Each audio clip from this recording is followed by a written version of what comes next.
In today's video, I'm going to talk about 5 things I would never use masking fluid for and another 5 that I would.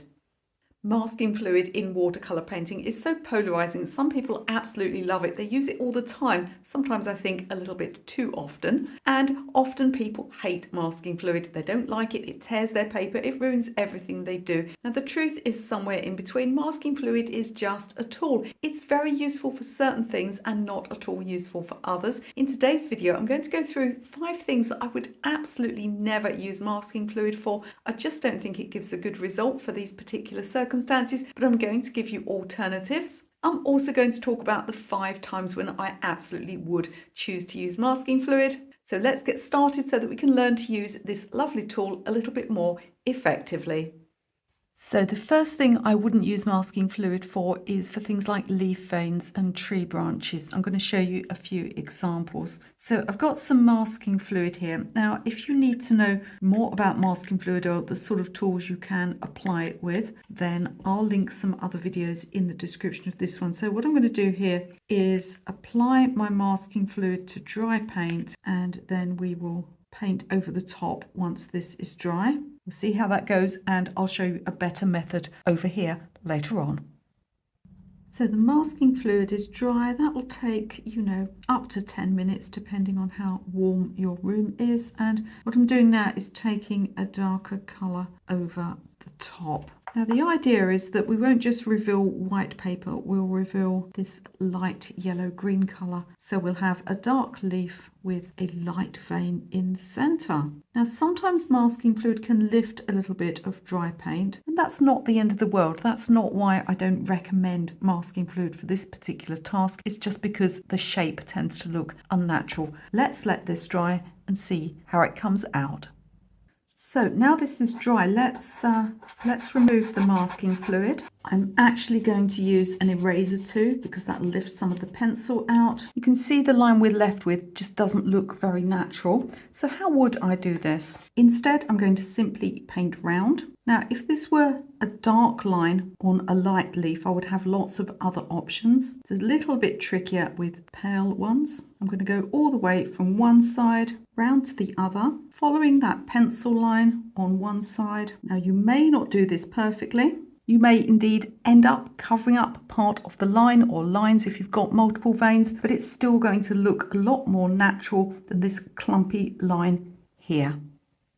Another thing that I wouldn't use masking fluid for is for masking tree branches out. So I'm starting this tree painting here, and there is actually a full-length tutorial available for this. I'll put a link in the video description. And you can see I'm painting these light coloured branches here, and they're actually quite large because I'm going to paint the sky around these areas. Now, if I had tons and tons of small light branches, you might think to yourself, oh, well, maybe I should use masking fluid for that, but it just never looks natural. So in a case like that, I would be inclined to have a little bit of artistic license, and I would just turn those light coloured many small branches into dark coloured branches and just put the lighter ones in large like this and then paint around them. Masking fluid just doesn't have the levels of control to get these very wide and then going narrower branches looking at all natural. Whenever I've seen people try and do this with masking fluid, it's been a disaster.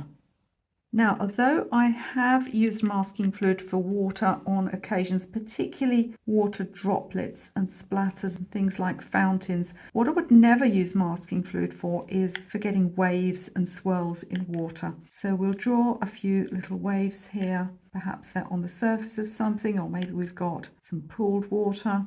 We'll allow this to dry, and then I'll pop some paint on top. You'll see as we go through this that this is really quite harsh for water, and I've got a much better alternative. But first of all, let me show you why this one won't work.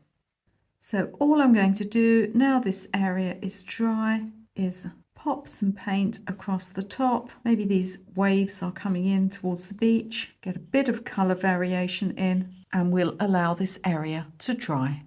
Let's use an eraser to remove this masking fluid.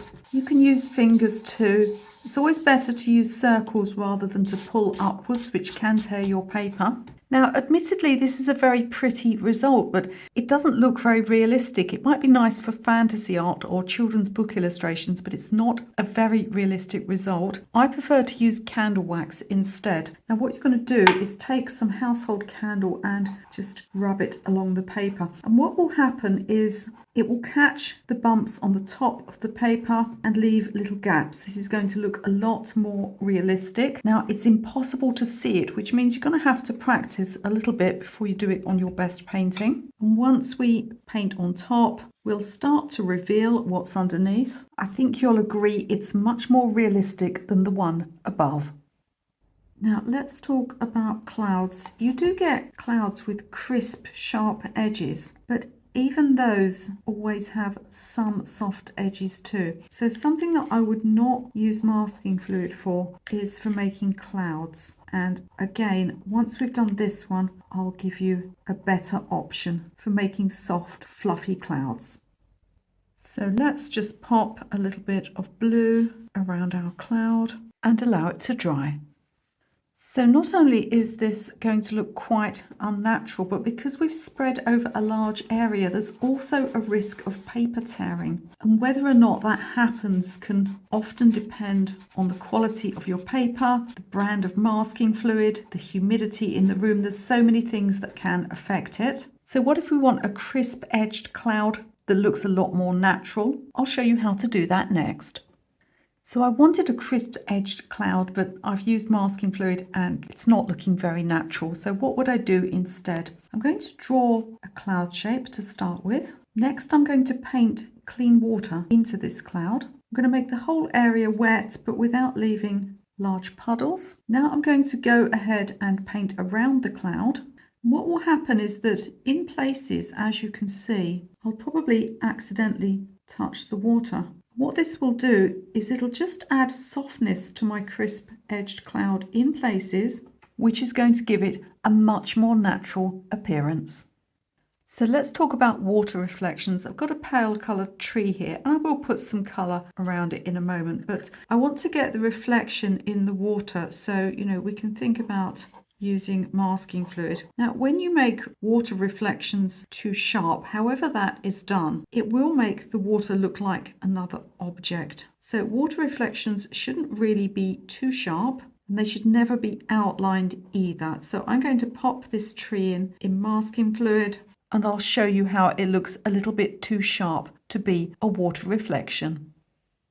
So you can see I've put some colour around this tree and gone across some of the branches in places. And now I need to do the same at the bottom once that's dry. And what you're looking to do is just kind of mimic what's above. And it really doesn't need to be perfect because no one will notice. And we'll take this green right the way across because the masking fluid is reserving the lighter highlights. The next stage is to allow this to dry before we remove the masking fluid and place that light colour into the tree. I'll show you the result and then I'll show you something that not only works better but is much, much faster too.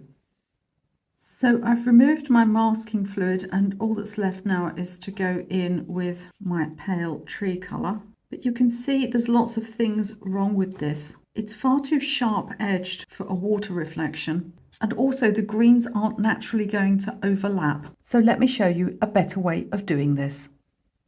Not only is this next method more realistic, it's also much quicker and easier. So I'm going to pour out some of this. This is gum arabic solution and lots of manufacturers will sell this. Gum arabic is a natural product. It's sap from the acacia tree. It's a natural adhesive and it's in most of your watercolours already. If you've ever stored a tube of paint and all of that stuff has come out before the pigment, this is what it is. So I'm going to just add a little water on my brush so it's not entirely neat and I'm going to paint it on. So what gum arabic does is it slows down drying times. It also dries shiny. Now you can see how both of those properties make it ideal for painting water reflections because we want to have time to put everything in where we want it, and we want our water to look shiny, more shiny than the rest of the paper up here. All I'll do now is paint into this area, so I'll start with my lightest colour And you'll notice when you do this that there's actually a bit of a difference between how the paint behaves. It's kind of smeary and streaky, and honestly this softness just helps it to look more like a water reflection. And rather than having maybe 2 minutes for your paint to dry, you've now got much longer, maybe 10 minutes. So you can play around with it. And you'll notice as well that I'm putting my paint in fairly dry, so I'm not adding a lot of water. The paint doesn't bleed as much, so we get a softness, but it just stays where I put it. It's not going to run into this tree trunk here. So I've got plenty of time to mess around with my colours. That's a little bit wet there, so I'm just going to dry my brush, lift some of that water out. And unlike when I was working with the masking fluid, I can actually place some greens on top of the brown if I want to. Now I'm going to increase the tonal contrast here because that trunk is no longer showing up, which means that the stuff around it needs to be darker. And trust me, this is going to give you such a natural effect.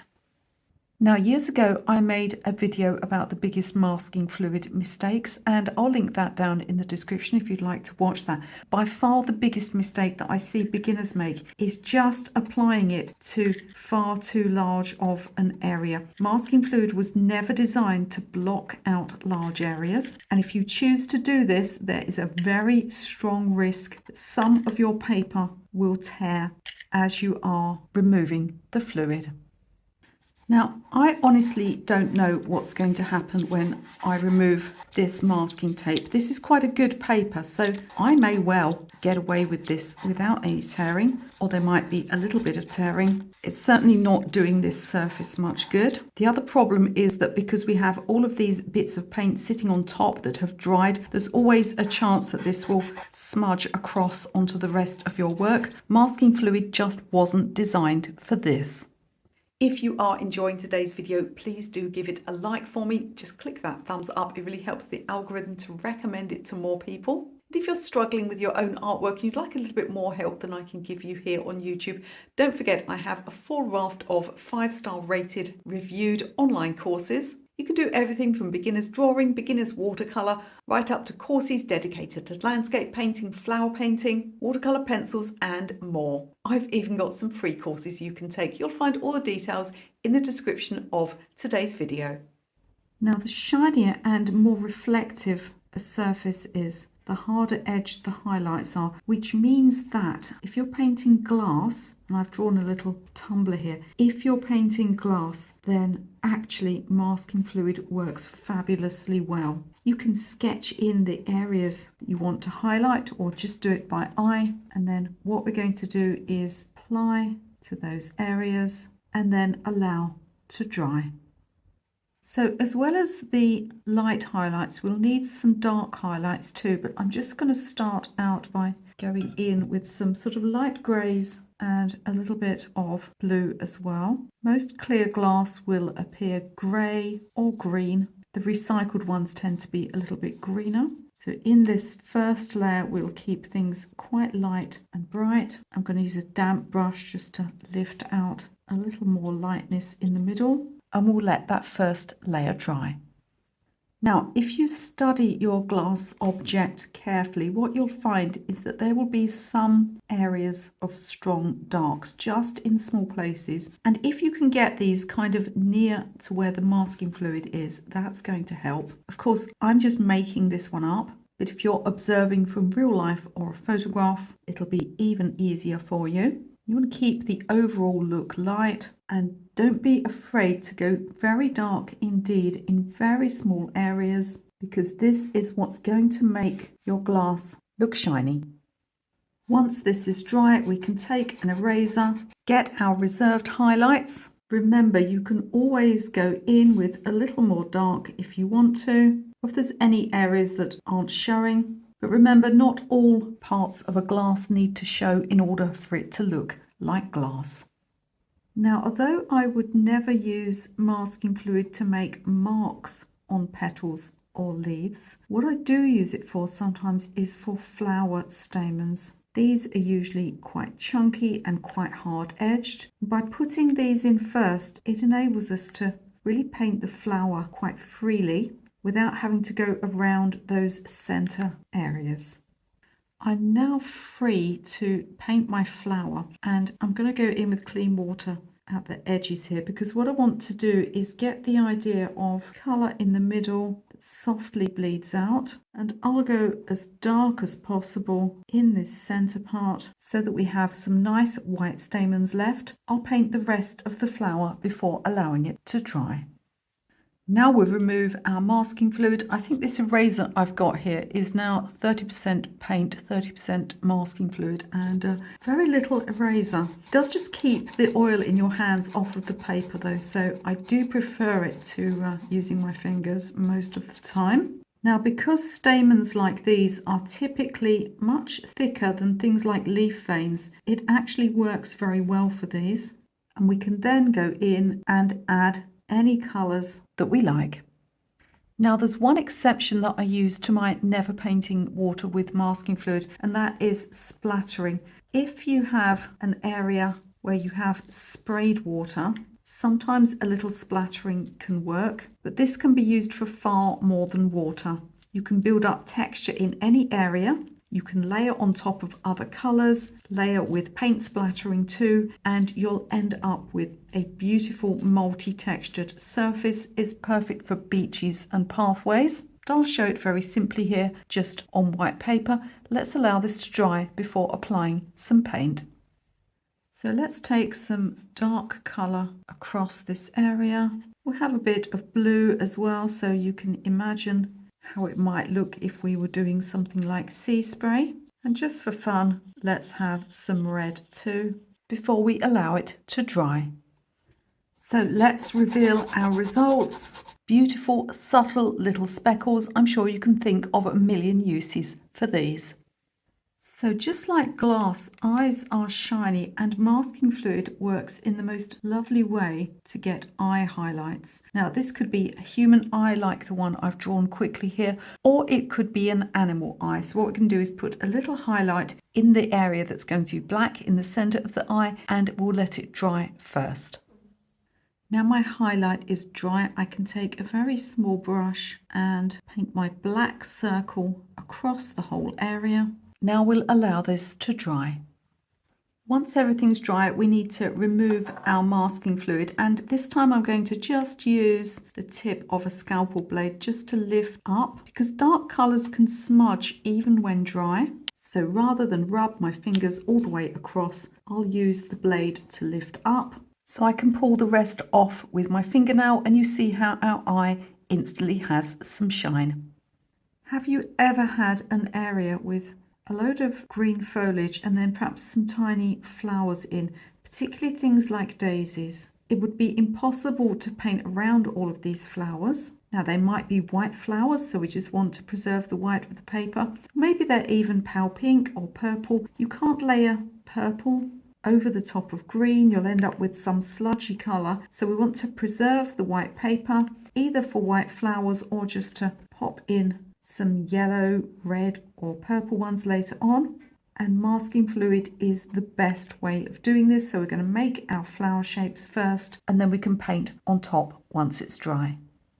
So now my little flower shapes are dry, and you see I'm totally free to paint across the top with multiple colours. I can paint quite loosely and freely, never having to worry about all of these little flowers. And if you get some dark around the lighter areas, remember it'll help them to show up more when you take the masking fluid off. If it's too light, if it's, for instance, a very pale yellow, we may not see the little white shapes too much when we lift the masking fluid off. Now we'll let this dry. Here is my dried piece of work. What I'm going to do now is lift off all the masking fluid using an eraser. And now we're free to add any coloured centres that we want, or perhaps colour the whole flowers. And we haven't had to worry about that green paint layering on top of colours we're trying to keep fresh. And we're still ending up with great results.